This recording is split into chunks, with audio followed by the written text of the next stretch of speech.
growth in the spring based upon being versus doing. Being comes from why you're doing what you're doing versus doing and doing and doing without having a clue as to why you're doing what you're doing. Inspiration, or pardon me, being, comes from understanding the difference between inspiration and motivation. To inspire is to influence, to move or guide from within. Being also comes from understanding the difference between values and unmet needs.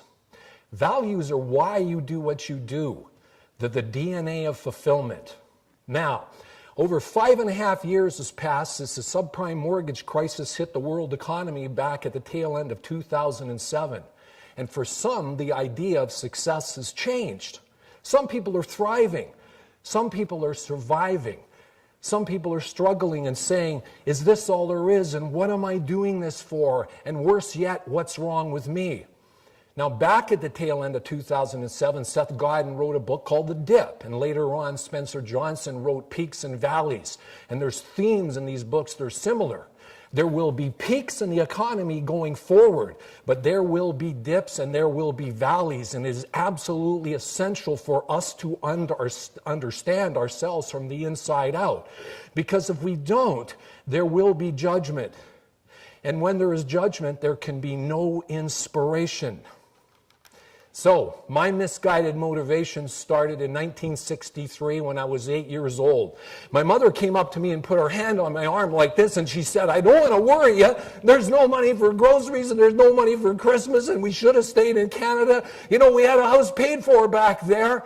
You know, your father's gone and done it again. And my father had enough vision to move us from England to Canada. But he was an entrepreneur. And he made the mistakes that entrepreneurs make. Didn't have a business plan, didn't manage time, didn't delegate. In the absence of the systems, cash flow was up and down. So was my mother's mood. I don't want to worry you. Now, they say in family systems theory, if the needs of a parent don't get met, doesn't matter, male, female, they're going to go to another member in the household or the family to get them met. Came to me, only child. All right? So I did my best. You know, I went out with my dad in his big old trucks, you know, and he was forever overloading these things. And there was one particular time we're on this steep hill, and he looks over and says, I don't want to worry you. He says, this thing's overloaded. And he says, I don't think the brakes are going to hold. You better get out on the running board. I'm on the running board? Like, we got no money, and I'm on the running board? And he's also saying, you're doing it all wrong. You're doing it all wrong. You know, there was nothing I could seem to do to satisfy him. So I realized at a young age, these people really needed help. So in my mind, I became the breadwinner for the family. So I started out with one paper route, built it all the way up to 5. I was driven. I was working. The old timers used to come up to me and say, you got what it takes. You're going to make it. But it cost fun, friends, education. Shoot, I was never there. You know, I remember, well, I don't remember actually, I was told I got an award the last day of high school. I wasn't there to get it. It was for being away the most days in history. I was away 67 days and I still managed to graduate. You know, I remember the look on my mother's face. She was bitter. She was angry. We wanted you to go to university. And you know, without malice, I said to her, how could I? There was no money. So I continued into my adult life, fooled and fueled by these motivations. And I say fooled because later on, I found out that my mother, she had $20,000 in the bank in 1963. So in 1980, I was selling aluminum windows to single-family dwellings and multi-family condominiums, and they used to go around sales meetings, and the sales meeting, what are you going to do, 30,000? What about you, 60,000? What about you, 90,000? There was one particular month they sold $1 million worth of aluminum windows. I was driven. I was motivated. Did I believe I had a lot of money? No. And the investments that I attracted for all this money, that was really, really bad. Kept losing money like crazy. Kept me working, kept me motivated. 1993, I lost my business altogether, and it came as a major shock to everybody that knew me at the time, because by that time, I had read, at least in my mind, I had read every book on motivation known to humankind.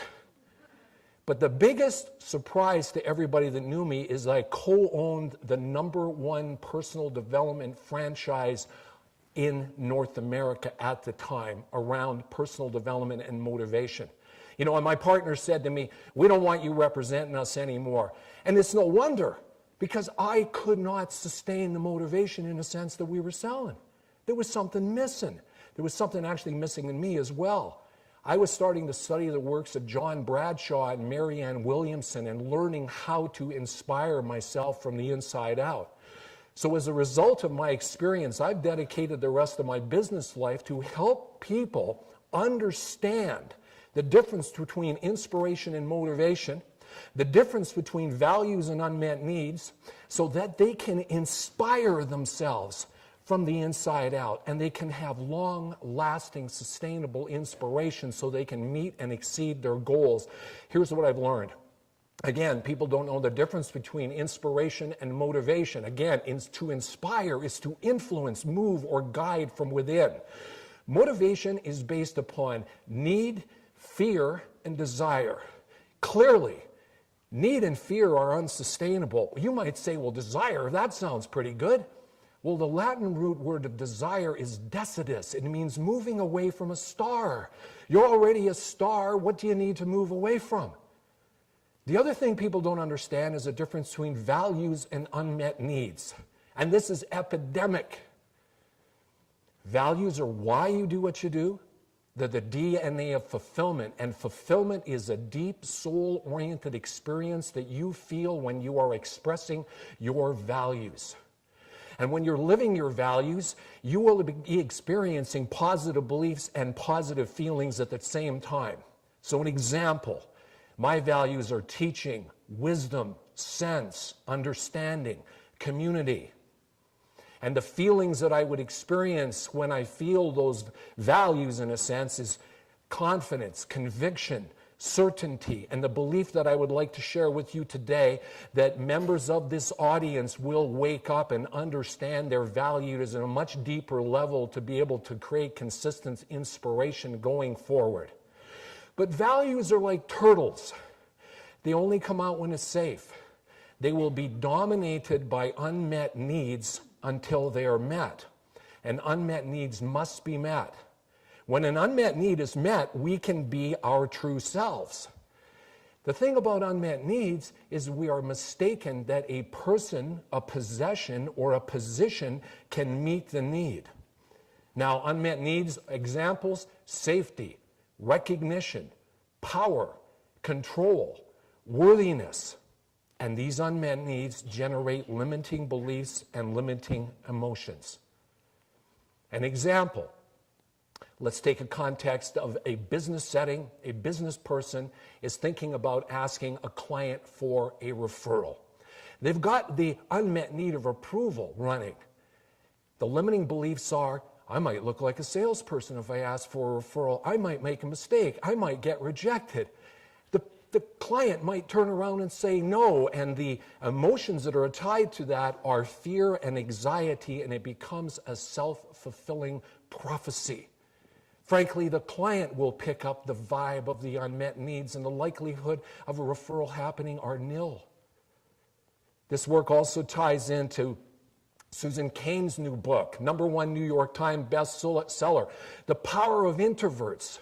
She talks about the power of character and the power of personality. And the power of the culture of character and the culture of personality. It goes back to Abraham Lincoln's time and John A. MacDonald, George Washington, Laurier. When people lived in smaller communities, they all knew each other. They had more character. And the Industrial Revolution came along, and people started to think they needed to develop a persona. They needed to be more charismatic to stand out from everybody else. This culture of personality got hyper-motivated in the 1970s in the personal development movement. And as Susan writes in her book, the value of the introvert started getting left behind.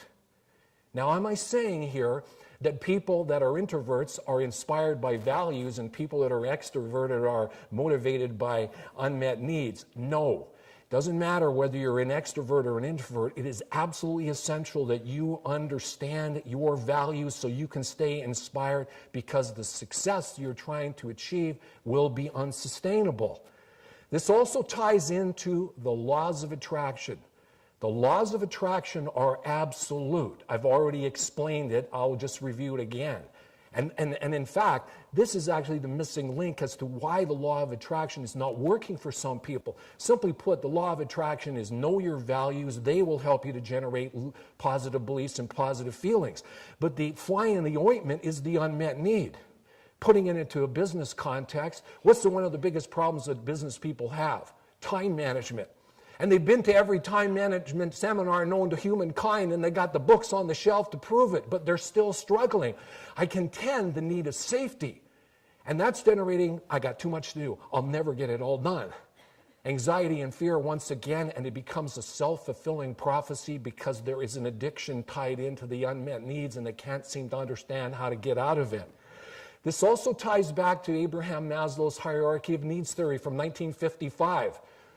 About the time the TV set came on stream, the unmet needs meeting device.